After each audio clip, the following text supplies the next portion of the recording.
Assalamualaikum warahmatullahi wabarakatuh.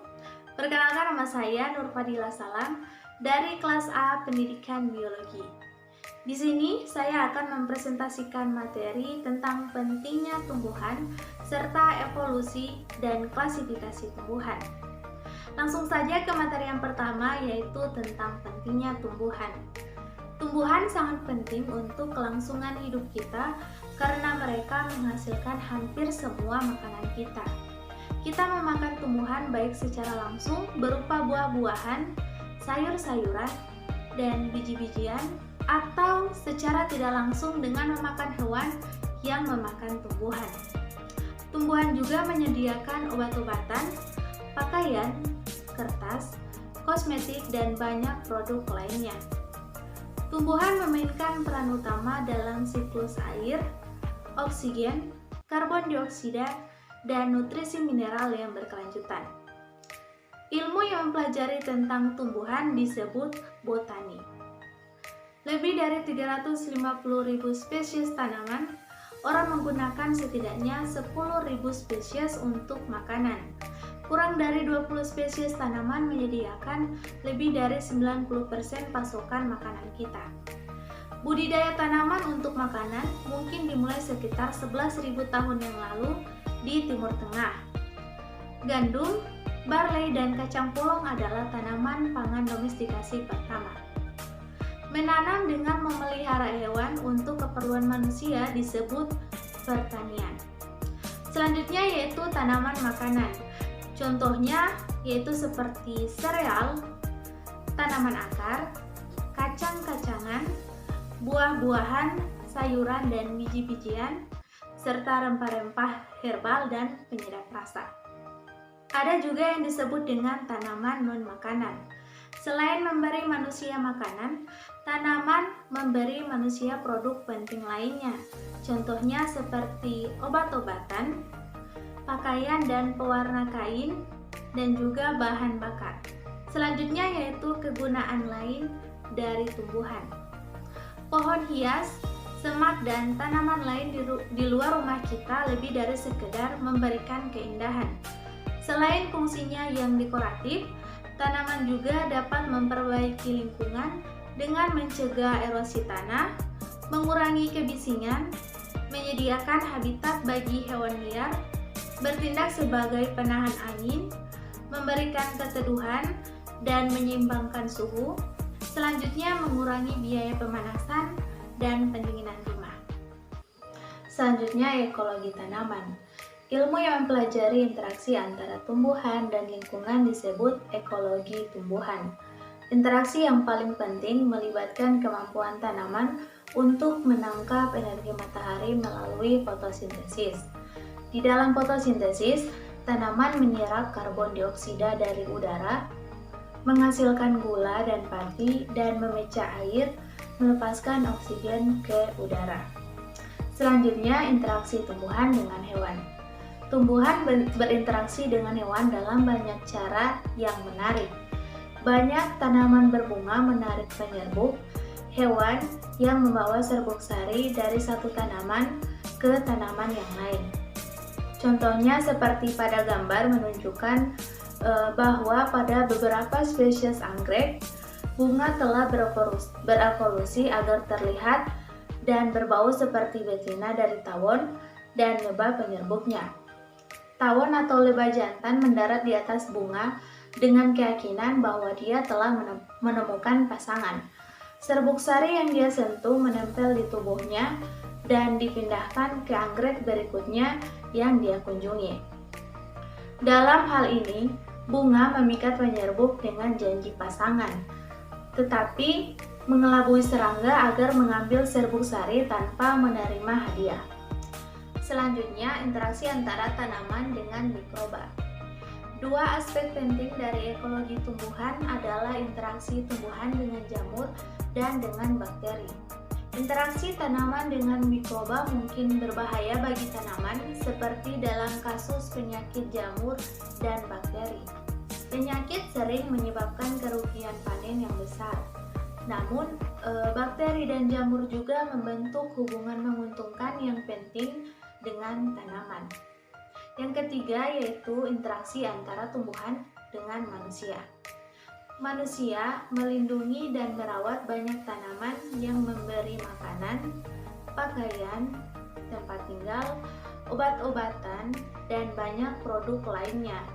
Namun, manusia telah secara drastis mengubah populasi tumbuhan alami dengan memperkenalkan spesies tumbuhan, penyakit, dan hewan asing. Tanaman introduksi seperti eceng gondok yang ditunjukkan pada gambar, kuju, rumput liar, dan dandelion telah menjadi gulma yang tersebar luas. Rumput liar adalah tanaman yang tidak diinginkan yang sering mengganggu tanaman-tanaman atau spesies tanaman asli. Misalnya eceng gondok mengapung di danau dan di sungai, tumbuh sangat cepat dan padat sehingga menghalangi perahu dan menaungi tanaman bawah air. Selanjutnya yaitu tanaman berbahaya. Meskipun banyak manfaat yang diberikan tanaman, beberapa tanaman juga dapat membahayakan. Puluhan juta orang menderita alergi serbuk sari, salah satu penyebab demam. Demam alergi serbuk sari adalah reaksi alergi yang mengakibatkan bersin, pilek, dan mata berair. Selanjutnya yaitu tanaman non-vaskular. Yang pertama ada Phylum Bryophyta. Hampir setiap lingkungan daratan merupakan rumah bagi setidaknya satu spesies lumut dalam Phylum Bryophyta. Lumut hijau tebal di lantai hutan yang rindang sebenarnya terdiri dari ribuan gametofit lumut. Setiap gametofit melekat pada tanah dengan struktur mirip akar yang disebut rizoid. Tidak seperti akar, rizoid tidak memiliki jaringan pembuluh, tapi rizoid berfungsi seperti akar dengan penahan lumut dan dengan menyerap air dan nutrisi anorganik. Gametofit lumut biasanya berukuran kurang dari 3 cm atau 1,2 inci. Sporofit lumut tumbuh dari atas gametofit. Gametofit mungkin jantan, mungkin betina, atau mungkin mengandung bagian reproduksi jantan dan betina. Selanjutnya yaitu Phylum Hepatophyta. Phylum Hepatophyta termasuk lumut hati, tanaman yang tampak tidak biasa yang tumbuh di daerah yang teduh dan berganti kulit.